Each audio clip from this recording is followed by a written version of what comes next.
वहिनीचे कुटुंब भेटायला आले होते म्हणून भावाने हॉटेलमधून त्यांच्यासाठी भरपूर जेवण मागवले.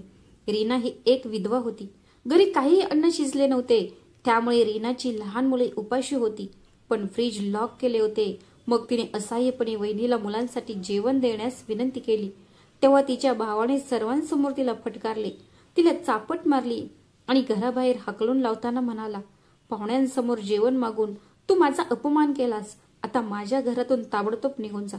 रीना तिच्या मुलांसह रस्त्यावर आली होती. कोणीही तिला मदत करायला किंवा भिक्षा द्यायला तयार नव्हते. शेवटी एका गाडी चालकाने तिला म्हटले की मी तुला काहीही मदत करेन, पण त्या बदल्यात तुला माझ्यासोबत एक रात्र घालवावी लागेल. त्या बदल्यात मी तुला 5,000 रुपये देईन. तिला मजबुरीने त्याच्यासोबत जायला भाग पाडले. पण घरात तिची मुले भुकेने रडत होती. त्यांची भूक तिला आतून छळत होती. तिच्या भैयाने 4 पाहुण्यांसाठी 10 लोकांचे जेवण मागवले होते, पण तिच्या निष्पाप मुलांना देण्यासाठी त्याच्याकडे काहीही नव्हते. फ्रीज अजूनही बंद होता. तिचे मन दुःखाने भरले होते. तिला कुलूप तोडावेसे वाटत होते, पण तिचे हात थरथरत होते. ती विचार करत राहिली की तिच्या स्वतःच्या घरात तिच्या स्वतःच्या लोकांकडून सन्मानाने जेवण मागणे इतके कठीण का आहे. जर आपलेच दार बंद करायला लागले तर माणसाने कुठे जायचं. ती भिंतीला टेकून तिच्या मुलांकडे पाहत होती. धाकटा मुलगा तहानेने ओठ चावत होता आणि मोठी मुलगी रडून डोळे लाल करत होती. ते दोघेही तिच्याकडे शांतपणे पाहत होते, जणू काही विचारत होते, आई आपल्याला जेवण कधी मिळेल. पण तिच्याकडे काहीच उत्तर नव्हते. तिने दुपट्ट्याने तिचा चेहरा झाकला आणि बाहेर जाऊन अंगणात बसली. तिचे हृदय इतके वेगाने धडधडत होते की ते आता फुटेल की काय असे वाटत होते. हे ते घर होते जिथे एकेकाळी आनंद आणि सुगंध होता. आता तिथे भूक, शांतता आणि असहायता होती. धाडस एकवटत होती. ती हळूहळू तिच्या भावाच्या खोलीच्या दाराशी पोहोचली आणि दार थोठावले. तेव्हा वहिनी चिडून बाहेर आली आणि म्हणाली, तू तू कशाला आलीस? तुला काय हवे आहे? तिचा स्वर नेहमीसारखाच कठोर होता. रीना खूप हळुवारपणे म्हणाली, वहिनी, कृपया मला काहीतरी थोडे खायला द्या. मुले खूप भुकेली आहेत. तिचा आवाज मंद होता. ती हसली आणि म्हणाली. तेव्हा तिची वहिनी हसली आणि म्हणाली, नाटक थांबवा. आम्हाला माहिती आहे की तुम्हाला फक्त सहानुभूती हवी आहे. मुलांना भूक लागली आहे तर ती तुमची समस्या आहे. आम्ही प्रत्येक वेळी याची काळजी का घ्यावी? तिने पुन्हा विनंती केली, असे करू नका. देवासाठी तरी त्यांना काहीतरी द्या. मुलांनी सकाळपासून काहीही खाल्ले नाही. मग ती म्हणाली, तुम्हाला आता प्रत्येक छोट्या गोष्टींवर रडण्याची सवय आहे. आम्हाला मूर्ख बनवण्याचा प्रयत्न करू नकोस. तेवढ्यात तिचा भाऊ मागून आला आणि म्हणाला, तू काय नाटक रचत आहेस? भूक हे तुझ्यासाठी फक्त एक निमित्त आहे. तू स्वतः काहीही करत नाही, पण लोकांकडून कसे मागायचं ते तेवढं तुला माहित आहे. रीना रडत रडत म्हणाली, दादा, मुलांची भूक हे निमित्त नाही. एकदा येऊन बघ परिस्थिती कशी आहे. वहिनीने फ्रीज बंद केला आहे. तेव्हा तो म्हणाला, हो, ते लॉक फक्त तुमच्यासाठीच लावले आहे, जेणेकरून अन्न वाया जाऊ नये. तुला रडणाऱ्याशिवाय दुसरं कोणतं काम आहे? आता हे थांबव, असं म्हणत त्याने दार बंद केले. मग रीना शांतपणे खोलीत परतली. त्यामुळे ती फक्त एक आई होती जिचे धाडस पूर्ण तुटले होते. तिने तिचे डोळे बंद केले आणि रडू लागली. जेव्हा तिने तिच्या लहान मुलाला मांडीवर घेतले तेव्हा तिच्या मोठ्या मुलीने तिचा हात धरला आणि विचारले, आई, बाबा कधी येणार? हा प्रश्न तिच्या हृदयाला दररोज टोचत होता आणि आज त्याचे उत्तर देणे आणखी कठीण झाले होते. ती म्हणाली, ते लवकरच येतील बाळा, तू प्रार्थना कर. पण आतून ती पूर्णपणे विस्कळीत झाली होती. रात्र झाली होती. तिने खोलीतील लाईट बंद केली, असा विचार करून की अंधारात भुकेची भावना थोडी कमी होईल. पण मुलांच्या निष्पाप डोळ्यांनी वाट पाहिली. भूक लपवता येत नाही आणि विसरताही येत नाही. तळत अंगणातून आवाज आला. वहिनीने सर्वांसमोर गोंधळ घातला. ही बाई आम्हाला दोष देत आहे. आम्ही तिला जेवण देत नाही. आम्ही तिला मारहाण करतो. ती आमची प्रतिष्ठा खराब करत आहे. शेजारचे लोक भिंतीच्या आडून डोकावू लागले. तिचा भाऊ ही रागाडी म्हणाला, शुद्धीवर ये. जर तुला राहायचे असेल तर योग्य वाग, नाहीतर हे घर सोडून जा. ती रडत रडत म्हणाली, दादा, हे घर माझ्या वडिलांचं पण आहे. मी कुठे जाऊ?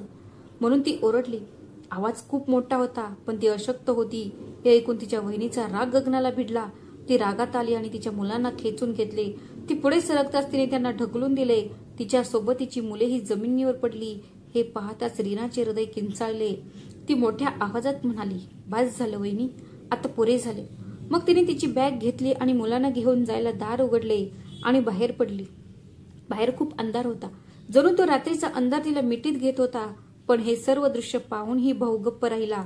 ती विचार करू लागली की मी तीच स्त्री होती जी एकेकाळी दागिने घालायची, अभिमानाने गाडीत बसायची, पण आज मला माझ्याच भावाच्या घरातून अनवाणी पायाने लाजेरी भरलेल्या डोळ्यांनी हाकलून लावलं जात होतं. रस्त्यावर बसून तिने मुलांना मिठी मारली. रस्त्याची थंडी तिच्या पायापर्यंत पोहोचत होती आणि मुले तापाडी जळत होती. रात्र अंधारली होती, पण सकाळचा काही आतापत्ता नव्हता. जळून जाणारी वाहने आमच्याकडे अशा प्रकारे पाहत होती जणू काही आम्ही या जगावर ओझे आहोत. लोक तिथून येत जात होते, पण कोणीही लक्ष दिले नाही. तिने मुलांना चादरीने झाकण्याचा प्रयत्न केला, पण ती चादरही माझ्या अश्रूंनी ओली झाली होती. तेवढ्यात एका बस ड्रायव्हरने थांबून तिला फटकारले. बहिणी, इथे बसू नकोस, पोलीस तुला अटक करतील. तिने डोळे खाली केले आणि गप्प राहिली. मुले थोडा वेळ झोपी गेली. तिने त्यांच्या कपड्यावर हात ठेवला तर ते घामाने भिजले होते. भूक, ताप आणि थकव्यामुळे त्यांचे शरीर थकले होते. ती कोणालाही मदत मागू शकत नव्हती. ती फक्त शांतपणे जमिनीवर तशीच बसून राहिली, जणू तिने तिला आश्रय दिला आहे. आता सकाळ होऊ लागली होती. तेवढ्यात एक वयस्कर टांगेवाला जवळ आला आणि म्हणाला, मुली, हे थोडे शिळे अन्न आहे, घे, तुझ्या उपयोगी पडेल. तिने त्यांना धन्यवाद म्हटले आणि त्याने दिलेले दोन्ही डबे तिच्या मुलांच्या समोर ठेवल्या. सर्वात धाकट्याने भाकरी उचलली, पण जेव्हा त्याने ती उचलली तेव्हा त्याचे हात थरथरत होते. असे वाटत होते की ती भाकरी कधीही खाली पडेल. तिने ही एक घास घेतला, पण तो तिच्या घशातून खाली उतरत नव्हता. तिने संपूर्ण दिवस त्याच रस्त्यावर घालवला. मुले झोपत आणि जागत राहिली. दुपारी पोलीस आले. एका पोलिसाने कडक स्वरात विचारले, तुम्ही इथे काय करत आहात? ही बसण्याची जागा नाही. मग ती म्हणाली, मी काही वेळ निघून जाईल. मुले आजारी आहेत. त्याने तिच्याकडे रागाने पाहिले आणि म्हणाला, बस झाला, पटकन इथून निघून जा. मग तिने मुलांना उचलले आणि जवळच्या भिंतीजवळ जाऊन बसली. तिथे काही कामगार काम करत होते. त्यापैकी एकाने तिला पाण्याची बाटली दिली. तिनं पटकन बाटली उघडली आणि मुलांना पाणी प्यायला दिले. तेवढ्यात एक कुत्रा त्याच्या जवळ आला आणि उरलेले अन्न खाण्याचा प्रयत्न करू लागला. तिने त्याला हटवण्याचा प्रयत्न केला. तिची मुलगी खूप घाबरली आणि तिला चिकटून म्हणाली, आई, हा आपल्याला चावेल. तिने तिला सांत्वन दिले, नाही बाळा, त्यालाही आपल्यासारखीच भूक लागली आहे. तेवढ्यात एक मोठी नवीन गाडी त्यांच्यासमोर येऊन थांबली. त्याचं इथं येऊन थांबणे हे विचित्र होते. दार उघडले आणि लांब कोट घातलेली एक महिला बाहेर आली. तिचा चेहरा गंभीर होता, पण त्यात एक प्रकारची कोमलता होती. ती तिच्याकडे आली, मुलांकडे पाहिले आणि काही क्षण गप्प राहिली. मग हळुवारपणे म्हणाली, मी ज्याला शोधत आहे ती तूच आहेस का? मी तिच्याकडे पाहिले. चेहरा अनोळखी होता, पण तिच्या डोळ्यात ओळख होती, जणू काही मी तिला वर्षानुवर्ष ओळखत आहे. रीना काहीही बोलली नाही, फक्त पाहत राहिली. तिने तिचा हात धरला. तिचे हात थंड होते, पण त्यात एक विचित्र उबदारपणा होता. ती मला म्हणाली, मी त्यांना इथे सोडू शकत नाही. मी मुलांची अवस्था पाहिली आहे, ती खूप वाईट होती. रीनाने धाडस एकवटले आणि विचारले, तुम्ही कोण आहात? ती हसली, जणू ती या प्रश्नाची वाट पाहत होती. ती हसून म्हणाली, मी तुला कधीतरी सांगेन. सध्या फक्त माझ्यासोबत चल. तुला आणि मुलांना विश्रांतीची गरज आहे. रीनाचं मन खूप गोंधळलेलं होतं. तिला समजत नव्हते की काय करावे. मन म्हणत होतं की जाऊ नको, कारण ते लोक अनोळखी आहेत, आणि अकाल म्हणत होतं की दुसरा मार्ग काय आहे. मुलांच्या थकलेल्या चेहऱ्याकडे पाहून तिने होकार दिला. ती बाई पुढे गेली. गाडीचा दरवाजा उघडला. रीनाने मुलांना एक एक करून आत बसवले. गाडीत येणारा सुगंध जणू दुसऱ्याच जगाचा होता. मुले सीटवर बसताच त्यांनी त्याचे डोळे मिटले, जणू काही त्यांनी पहिल्यांदाच सुटकेचा निश्वास टाकला होता. संपूर्ण प्रवासात शांतता होती, पण ती जड नव्हती. त्या बाईने बॅगेतून रस काढून रीनाच्या मुलांना दिला आणि थर्मासमधून चहा काढून रीनाच्या हातात दिला. एवढं आपलेपण पाहून रीनाच्या डोळे अश्रूंनी भरले. रीनाने विचारले, तुम्ही आम्हाला इकडे का आणले आहे? तुम्ही आम्हाला ओळखत आहात? मग ती म्हणाली, हो, मी तुला ओळखते, फक्त तू मला ओळखत नाही. तुला भेटायला उशीर झाला, पण आता तू माझ्या समोर आहेस आणि मला एवढे पुरे आहे. रीना शांत झाली. तिची मुले मऊ सीटवर झोपली होती आणि आजची रात्र ती छताखाली घालवणार होते, आणि हे रीनासाठी पुरेसे होते. त्या बाईने कोणाला तरी फोन केला आणि म्हणाली, हो, ती सापडली आहे. ती मुलांसोबत आहे. मी काही वेळातच पोहोचते. तिने डोळे खाली केले. तिला काहीतरी समजले, पण पूर्णपणे नाही. सुमारे 15 मिनिटांनी गाडी एका मोठ्या हवेलीसमोर थांबली. दार उघडताच रीना तक्क झाली. नाही तो रस्ता, नाही ती गल्ली, आणि नाही ती तुटलेली फरशी ज्यावर तिची मुले झोपायची, कारण तिथे चमकदार संगमरवरी फरशा, फुलाने सुगंधित दरवाजा आणि इतके आलिशान दृश्य की तिला वाटले की जणू तिने दुसऱ्याच जगात प्रवेश केला आहे. तिचे उघडे पाय कार्पेटवर पडले, जे तिच्या वर्षानुवर्षांच्या कष्टापेक्षा जास्त मोलाचे वाटत होते. मुलेही शांत झाली होती, जणू काही त्यांना समजले होते की त्यांनी इथे आवाज करू नये. तेवढ्या 3 महिला पांढऱ्या गणवेशात तिथे आल्या. त्यातील एकीने मुलाला आपल्या मांडीवर घेतले, तर दुसरीने मुलीचा हात धरला आणि म्हणाली, आम्ही यांना वरच्या मजल्यावर घेऊन जात आहोत. त्यांना आंघोळ घालू आणि जेवणही देऊ. तुम्ही निश्चिंत राहा. रीनाने त्या बाईकडे पाहिले जिने तिला इथपर्यंत आणले होते. तिने मान हलवली. मग रीनाने मुलांना जाऊ दिले. त्यांची पावले आता शांततेकडे जात होती. ती बाई म्हणाली, तू माझ्यासोबत चल. रीना तिच्या मागे गेली. ते एका मोठ्या हॉलमध्ये पोहोचले. छत इतकी उंच होती की आवाज प्रतिध्वनित होत होता. भिंतींवर प्रसिद्ध खानदानी कुटुंबाचे फोटो लटकवले होते आणि त्यात एक मोठा फोटो होता रीनाच्या नवऱ्याचा. पांढरा कोट, गुलाबी टाय, गंभीर चेहरा आणि तेच डोळे जे मला दररोज रात्री स्वप्नात येत होते. तिचे पाऊल जागीच थांबले. जणू कोणीतरी तिचा श्वास रोखला आहे. तिने तिचे दोन्ही हात तिच्या हृदयावर ठेवले. हा, हे तेच आहेत. ती महिला तिच्या खांद्यावर हात ठेवत म्हणाली. रीनाच्या मनात खूप गोंधळ चालू होता. काही आठवणी होत्या, पण ती काही बोलू शकत नव्हती. तिचे डोळे त्या चित्रावरून हटत नव्हते. तिचे हृदय क्षणभर असे धडधडत होते, जणू काही तिने वर्षानुवर्षानंतर जवळून आपल्या कोणाला तरी पाहिले आहे. ती तिथेच उभा राहिली, दगडाच्या पुतळ्यात बदललेल्यासारखी आहे. वेळ जणू जागीच थांबली होती. मग ती महिला तिला एका लहान स्वच्छ खोलीत घेऊन गेली. लाकडी टेबलवर तिने एक फाईल ठेवली आणि रीनाला म्हणाली, तुम्ही बसा, मला तुम्हाला खूप काही सांगायचं आहे. ती हळूहळू बसली. मनात अजून गोंधळ चालूच होता. मग तिने फाईल उघडली आणि काही कागदपत्रे माझ्यासमोर ठेवली. हे बघा, तुमच्या पतीने त्यांच्या शेवटच्या काळात हे कागदपत्रे तयार केली होती. कंपनीचे 50% शेअर्स तुमच्या आणि तुमच्या मुलांच्या नावावर आहेत. हे त्यांचे मृत्यूपत्र आहे, बँक स्टेटमेंट आहे आणि हे मालमत्तेचे रेकॉर्ड आहेत. पण तुझे नाव सगळीकडून मिटवले गेले होते. ती कागदपत्रे पाहत राहिली. मन सुन्न झाले होते. तिला फक्त एकच वाक्य ऐकू आले, तुम्हाला गायब करायला लावले गेले. तिची जीभ थरथरली आणि ती म्हणाली, कोणी? मग ती महिला म्हणाली, लवकरच माहिती होईल, पण तुम्ही आधी समजून घ्या. तुम्ही फक्त पत्नी किंवा आई नाही, तुम्ही या सगळ्यांचे कायदेशीर वारस आहात आणि तुम्हाला वर्षानुवर्ष फसवले जात आहे. तिच्या आवाजात पूर्ण खात्री होती. तिने संकोचून विचारले, तुला कसे कळले? मग ती म्हणाली, तुमचा नवरा माझा व्यवसाय भागीदार होता. जेव्हा तो वारला तेव्हा मला विचित्र वाटले की त्याची पत्नी, मुले किंवा कोणताही वारस पुढे का आला नाही. मी चौकशी केली, पण कोणालाही तुमच्याबद्दल काहीही माहिती नव्हती. मी चौकशी केली, पण तुझ्याबद्दल काहीही सुगावा लागला नाही. एवढेच कळले की बायको मुलांसह कुठेतरी गायब झाली आहे. काही लोकांनी तरी मी म्हटले की तुम्ही एखाद्या पुरुषासोबत पळून गेला असाल. रीनाने डोळे मिटले. तिचा श्वास थांबला.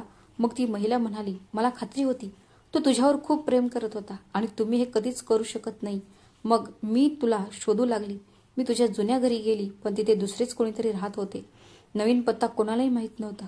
मी सर्वत्र शोधले, सोशल मीडिया, कायदेशीर चॅनेल, प्रॉपर्टी एजंट, पण तुझे नाव कुठेही सापडले नाही. आणि आता तू माझ्या समोर आहेस. हे सर्व तुझे आहे आणि आता तुम्हाला तुमच्या हक्कांसाठी उभे राहावे लागेल. रीना गप्प राहिली. खोलीत एक खोल शांतता पसरली होती. भिंतींवर एक जुना फोटो टांगलेला होता, तिच्या पतीचा आणि त्या महिलेचा. कुठल्या तरी सेमिनार किंवा पुरस्कार सोहळ्यातील असावा. दोघेही आनंदी दिसत होते. तिच्या मनात प्रश्न निर्माण होऊ लागले, पण तिने तिथेच दाबले. मग ती महिला म्हणाली, मला माहीत आहे तुम्हाला हे सगळं समजायला वेळ लागेल, पण लक्षात ठेव, तू एकटी नाहीस. रीना हळू आवाजात म्हणाली, मला वाटलं माझं जग संपलं आहे. मी फक्त एक जिवंत प्रेत आहे. तिने हळुवारपणे उत्तर दिले, नाही, तू फक्त कोणाची मालमत्ता नाहीस. तू एक संपूर्ण अस्तित्व आहेस. आता स्वतःसाठी आणि तुमच्या मुलांसाठी जगण्याची वेळ आली आहे. त्या रात्री रीनाला झोप येत नव्हती. मुले शांत झोपली होती, पण ती जागीच होती. ती छताकडे पाहत राहिली. तीच फाईल, ते फोटो, त्या महिलेचा आवाज आणि सर्वात महत्त्वाचे म्हणजे ते सत्य जे तिच्या मनात घोळत राहिले. वर्षानुवर्ष तिच्यापासून लपलेले सत्य जर तिला हवे असते तर तिने त्या रात्रीच त्या महिलेला सर्व काही विचारू शकली असती. पण तिने स्वतःला थांबवले, कारण सकाळी जे काही घडणार आहे ते तिचे आयुष्य पूर्णपणे बदलून टाकेल हे तिला माहीत होते. त्यामुळे रीनाला सतर्क राहावे लागले. दुसऱ्या दिवशी नाश्ताही तिच्या सोबत होता. रीनाच्या मुलांनी पहिल्यांदाच तक्रार न करता जेवण केले. ती जागा, ती भांडी, ते नोकर, सगळं काही रीनाला विचित्र वाटत होतं, स्वप्नासारखं. पण ती त्याला वास्तव म्हणून घेत होती. तिला विश्वास ठेवावा लागला, कारण आता तिच्यात अजून खोटे सहन करण्याची हिंमत राहिली नव्हती. सकाळी 10 वाजता ती बाई पुन्हा रीनाच्या खोलीत आली. यावेळी तिच्या हातात एक फाईल होती. तिने रीनाला विचारले, तू तयार आहेस का? रीनाने मान हलवली आणि म्हणाली, हो. आता सत्य ऐकण्यासाठी कसल्या तयारीची गरज नाही. आम्ही दोघे पुन्हा तिच्या ऑफिस रूममध्ये बसून त्या फाईल उघडल्या. त्या महिलेने तिला एक कागद दाखवला. ही तुमच्या पतीने घेतलेली विमा पॉलिसी आहे. त्यावर तुमचे नाव आणि तुमच्या मुलांची नावे लिहिलेली आहेत. तिने कागदाकडे पाहिलं. खरं तर प्रत्येक ओळीवर तिचे नाव आणि मुलांची ओळख लिहिलेली होती. मग तिने दुसरा कागद काढला आणि म्हणाली, हा क्लेम फॉर्म आहे. कृपया तुम्ही एकदा बघा, इथे कोणाची सही आहे. रीनाने खाली वाकून पाहिले आणि पाहताच तिला धक्का बसला. कारण ती तिच्या भावाची सही होती आणि तिच्या जागेवर त्याची बनावट सही होती. तिने तिला स्पष्ट समजावले की तुमच्या पतीच्या मृत्यूनंतर लगेचच त्यांनी त्याचे सर्व व्यवहार स्वतःच्या ताब्यात घेतले, तुमचे जुने घर विकले आणि घराचा ताबा घेतला आणि एका ओळखीच्या व्यक्तीमार्फत पोलीस रिपोर्टमध्ये तुला बेपत्ता दाखवलं गेलं. ना पोस्टमॉर्टमचा कोणता फोटो काढला गेला, नाही मृत्यूची चौकशीही झाली. सगळं घाईत गाडलं गेलं, जणू काही तुझं अस्तित्व तुझ्या पतीसह पुसून टाकलं गेलं. जेव्हा रीनाने आश्चर्याने विचारलं की पोलिसांनी या सगळ्यावर कसा विश्वास ठेवला, तेव्हा ती म्हणाली, त्याने त्याच्या प्रभावाने आणि पैशाने सर्वांना गप्प केलं. मग तिने मला सांगितले की जेव्हा विमा कंपनीकडे चौकशी केली होती तेव्हा कळले की सर्व पैसे काढले गेले आहेत आणि जेव्हा तिने प्रश्न उपस्थित केला तेव्हा तिची दिशाभूल केली गेली. रीनाने हळू आवाजात विचारले, रक्कम किती होती? तिने सहज उत्तर दिले, सुमारे 4 कोटी रुपये. हे ऐकून तिच्या पायाखालची जमीन सरकली. ती विचार करू लागली की मी माझ्या मुलांना 2 वेळच्या जेवणाची आस लावत राहिली आणि ते लोक संपत्तीचा आनंद घेत राहिले. तिने फाईलमधून बँक स्टेटमेंटही बाहेर काढले आणि म्हणाली, हे तेच खाते आहे ज्यामध्ये तुमच्या पतीची सेटलमेंट रक्कम आली होती. सर्व पैसे काही दिवसातच काढले गेले. हे खाते तुमच्या नावावर होते, पण पत्ता बदलला गेला, तुमची सही बनावट होती आणि आता तुमच्या ओळख क्रमांकाशी जोडलेल्या या खात्याची कोणतीही नोंद नाही. मी खूप मेहनत घेऊन हे सर्व शोधून काढले आहे. हे सर्व ऐकून रीना खुर्चीवरच बसली. तिला खोलीत फिरताना जाणवले प्रत्येक फाईल, प्रत्येक कागदपत्र जसे तिच्या शरीरावर चाकू चालवत असल्याचे भासू लागले. तिने थरथर कापत विचारले, आणि माझ्या नवऱ्याची कंपनी? केस अजूनही चालू होती. त्याचे शेअर्स तुमच्या आणि मुलांच्या नावावर होते. फक्त एक कायदेशीर दावा बाकी होता. तुमच्या नवऱ्याचा व्यवसाय भागीदार असल्याने मी सर्व काही थांबवू तर शकत नव्हती, पण मी प्रयत्न करणे कधीच थांबवले नाही. लोक नाना प्रकारचे बोलायचे. काही म्हणायचे की तू कोणासोबत तरी पळून गेलीस, काही म्हणायचे की तुझ्या नवऱ्यानेच तुला घराबाहेर काढले.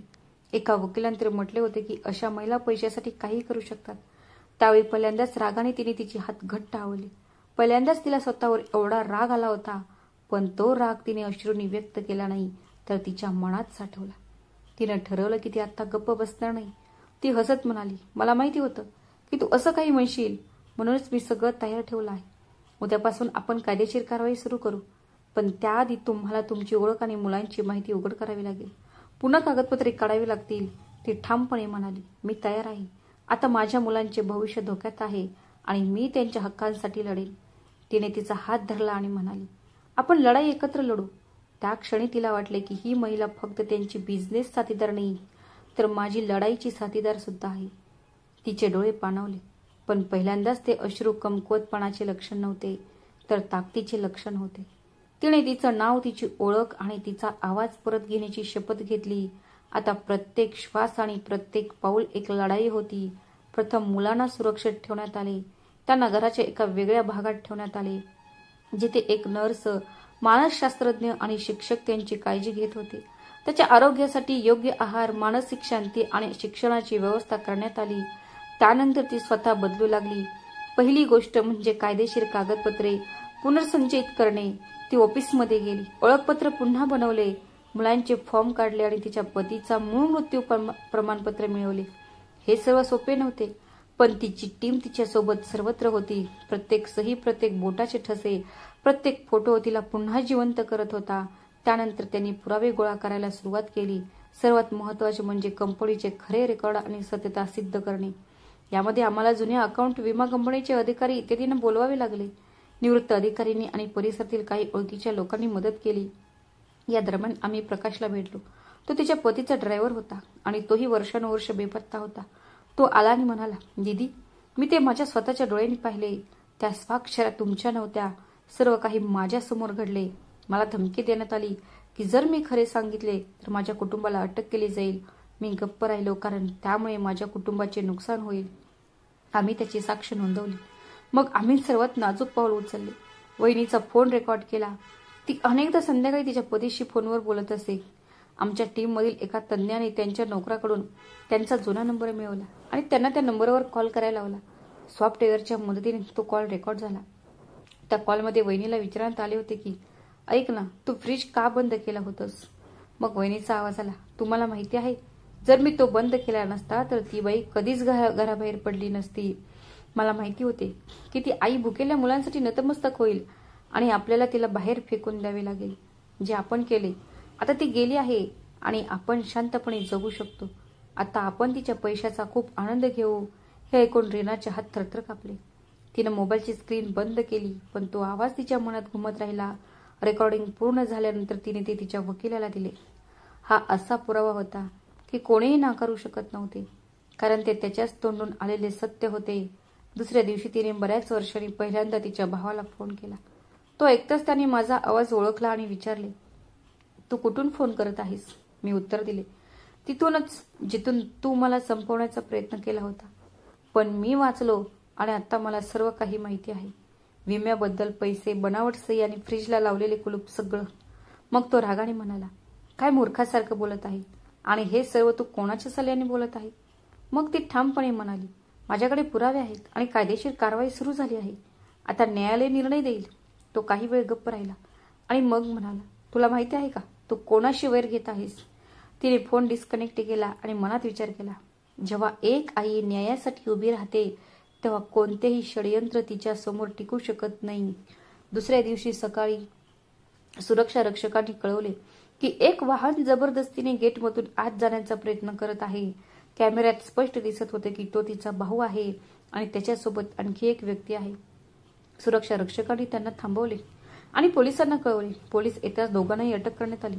त्यांच्याकडून मुलांचे कपडे, एक खेळणी आणि एक शाळेची बॅग जप्त करण्यात आली. ही फक्त अफवा पसरवण्याचा आणि तिला घाबरवण्याचा एक डाव होता. ती थरथर कापत होती, पण ती आतून खंबीर राहिली. ती महिला जी आधी प्रत्येक जखमेवर तुटून जायची, आता तिने प्रत्येक जखमेचे शस्त्र बनवले होते. यानंतर आम्ही न्यायालयात सर्व पुरावे सादर केले. रेकॉर्डिंग, आर्थिक कागदपत्रे, बनावट विमा कागदपत्रे आणि मुलांच्या ताब्याशी संबंधित पुरावे. पहिल्याच सुनावणीत न्यायाधीश म्हणाले, हा फक्त मालमत्तेचा खटला नाही, तर एका महिलेचा, आईचा आणि पत्नीचा आहे. ही ओळखीची केस आहे. त्या दिवशी न्यायालयाचा दरवाजा उघडताच आम्हाला खात्री होती की न्याय नक्कीच आमच्या दारापर्यंत पोहोचेल. तिने एक साधा पांढरा पोशाख घातला होता, जो आशेसारखा स्वच्छ आणि तेजस्वी होता. तिच्या शेजारी उभी असलेली स्त्री म्हणाली, आज तू फक्त साक्षीदार नाहीस, तर या संपूर्ण कथेचा केंद्रबिंदू आहेस. तुझं सत्य सगळं काही बदलू शकतं. रीना शांतपणे प्रार्थना करत कोर्टाच्या दारातून आत शिरली. आतलं वातावरण गंभीर होतं. भिंतीवर लाकडी सजावट आणि न्यायाधीशांची खुर्ची, सगळं काही जणू निकालाची वाट पाहत असल्यासारखे दिसत होतं. तिचा भाऊ आणि वहिनी आधीच तिथे उपस्थित होते. आता त्यांच्या चेहऱ्यावर अभिमान नव्हता. तिच्या भावाचा चेहरा फिक्कट पडला होता आणि वहिनी वारंवार तिची शाल समायोजित करत होती, जणू काही तिला काहीतरी लपवायचं आहे. न्यायाधीश खोलीत आले. सर्वजण उभे राहिले आणि सुनावणी सुरू झाली. आमच्या वकिलाने सर्व कागदपत्रे न्यायालयात ठेवली. त्यांचे बोलणेही संपले नव्हते तेव्हा न्यायाधीशांनी विचारले, तुम्ही म्हणत आहात की अर्पितने त्याची संपूर्ण मालमत्ता त्याच्या पत्नीला दिली आहे, पण हे सर्व कायदेशीररित्या सिद्ध झाले नाही. आमच्या वकिलाने फाईलकडे बोट दाखवले आणि अस्ताला सांगितले की अर्पितच्या स्वाक्षरीने नोटरी करत केलेले हे मृत्यूपत्र भक्कम पुरावे आहे. पण समस्या अशी आहे की कोणीतरी हे कागदपत्र लपवली आणि खोटा दावा दाखल केला आणि संपूर्ण विम्याची रक्कम त्याच्या नावावर घेतली. दरम्यान एका महिलेने उभे राहून सांगितले की ती कंपनीची भागीदार आहे आणि तिने अर्पितसोबत वर्षानुवर्षे व्यवसाय केला आहे आणि अर्पितने त्याची पत्नी आणि मुलांना त्याचे वारस म्हणून घोषित केले आहे. पण जेव्हा तिने त्याच्याशी संपर्क साधण्याचा प्रयत्न केला तेव्हा तिला सांगण्यात आले की ते बेपत्ता आहेत आणि समाजात त्यांच्या चारित्र्यावर प्रश्नचिन्ह उपस्थित केले जात आहे. पुढे ती म्हणाली की त्यांना शोधण्यासाठी मला वर्षानुवर्ष लागली. हे ऐकून न्यायाधीशांनी फाईलचा सखोल अभ्यास केला. मग तिच्या भावाच्या वकिलाने सांगितले की हे पुरावे पहिल्यांदाच समोर आले आहेत. ते यापूर्वी कधीही न्यायालयीन नोंदीमध्ये समाविष्ट नव्हते. न्यायाधीशांनी गंभीरपणे विचारले की का? जर पीडित पक्ष बेपत्ता होता तर तो आधी का आला नाही? हा प्रश्न उद्भवत नाही. खरा प्रश्न असा आहे की त्याला बेपत्ता का करण्यात आले. यानंतर बँकेतून एका साक्षीदाराला बोलवण्यात आले, ज्याने स्क्रीनवर बँक स्टेटमेंट दाखवले की अर्पितच्या मृत्यूच्या काही दिवसांनी संपूर्ण रक्कम काढली गेली. त्याने स्पष्टपणे सांगितले की हा दावा, स्वाक्षऱ्या आणि ओळखपत्रे सर्व बनावट होती. तक्रार दाखल करण्यात आली, पण खऱ्या गुन्हेगाराबद्दल काहीच सुगावा लागला नाही. ती फक्त शांतपणे ऐकत राहिली. तिचा भाऊ अस्वस्थ होऊन कपाळावर हात फिरवत राहिला आणि वहिनी खुर्चीत बसून राहिली. मग न्यायालयाने विमा कंपनीच्या प्रतिनिधीला बोलावले, ज्यांनी सांगितले की एक माणूस आला आणि म्हणाला की अर्पितची पत्नी बेपत्ता आहे, म्हणून क्लेम त्याला द्यावा. न्यायाधीशांनी विचारले, त्या माणसाची ओळख पटली का? उत्तर होते नाही, कारण पोलीस अहवालात असेही म्हटले होते की पत्नी बेपत्ता आहे. यावर न्यायाधीशांनी टिप्पणी केली की याचा अर्थ असा की हे सर्व एक सुनियोजित कट होता, जेणेकरून खरा वारस गायब असल्याचे दाखवून मालमत्ता ताब्यात घेता येईल. न्यायालयात शांतता होती. भावाने रागाने खुर्चीवर हात मारला. जणू काही त्याला अजूनही हे सर्व खरे आहे यावर विश्वास बसत नव्हता. मग सर्वात मोठा ट्विस्ट आला. न्यायालयात एक व्हिडिओ रेकॉर्डिंग सादर करण्यात आली. त्याच कॉलचे ज्यामध्ये वहिनी बोलत होती. ती स्वतः कबूल करत होती की तिने मला त्रास देण्यासाठी आणि घराबाहेर पडण्यास भाग पाडण्यासाठी कुलूप लावले होते. व्हिडिओ प्ले होताच न्यायाधीशांचा चेहरा बदलला आणि संपूर्ण वातावरण शांत झाले. न्यायाधीशांनी विचारले, हा वहिनीचा आवाज आहे का? वकिलाने सांगितले की जर न्यायालयाला हवे असेल तर फॉरेन्सिक चौकशी करता येईल. हे सर्व ऐकून न्यायाधीश म्हणाले की हा केवळ वारसा हक्काचा खटला नाही, तर एक सुनियोजित कट आणि मानवतेविरुद्धचा गुन्हा आहे. आणि शेवटी आमच्या वकिलाने अर्पितचा पुन्हा मिळालेला पोस्टमॉर्टम रिपोर्ट सादर केला, ज्यामध्ये नवीन गोष्टी नोंदवल्या गेल्या होत्या, जसं की शरीरात विषबाधेची सौम्य लक्षणे आणि अज्ञात व्यक्तीने केलेल्या इंजेक्शनच्या खुणा. आमच्या तपासात असे दिसून आले की त्याच्या मृत्यूच्या काही दिवस आधी अर्पितचे कंपनीच्या अकाउंटंटशी भांडण झाले होते. न्यायालयाने अकाउंटंटला समन्स बजावले, ज्याने नंतर कबूल केले की तो रीनाच्या भावाच्या दबावाखाली होता. त्याला कंपनीच्या भागीदारी कागदपत्रांमध्ये बदल करण्यास आणि अर्पितच्या स्वाक्षरीची प्रत एका विशिष्ट व्यक्तीला पाठवण्यास सांगण्यात आले. सुरुवातीला त्यांनी नमुने एका विशिष्ट व्यक्तीला पाठवले. सुरुवातीला त्याला वाटले की हा फक्त एक अंतर्गत करार आहे, परंतु नंतर सत्य काहीतरी वेगळेच असल्याचे दिसून आले. त्याच्या साक्षीने संपूर्ण खटल्याची दिशा बदलली. न्यायालयाच्या खोलीत एक खोल शांतता होती, तीच शांतता जी मोठ्या प्रकटीकरणापूर्वी घडते. प्रत्येक भिंत, प्रत्येक खुर्ची आणि प्रत्येक देखावा काही नवीन सत्तेची वाट पाहत होते. बऱ्याच दिवसांच्या साक्षी आणि पुराव्यांवरून त्यांनी एक मजबूत केस तयार केली होती. आता जजच्या चेहऱ्यावर गोंधळ कमी झाला होता आणि आत्मविश्वास वाढला होता आणि आम्ही अंतिम युक्तिवादाकडे वाटचाल करत होतो. मग त्या दिवशी रीनासाठी सर्व काही करणारी ती महिला न्यायालयात दाखल झाली. पण यावेळी ती एकटी नव्हती. तिच्यासोबत पांढरा पोशाख घातलेला एक माणूस होता, जो एका परिचारिकेच्या मदतीने हळूहळू चालत होता.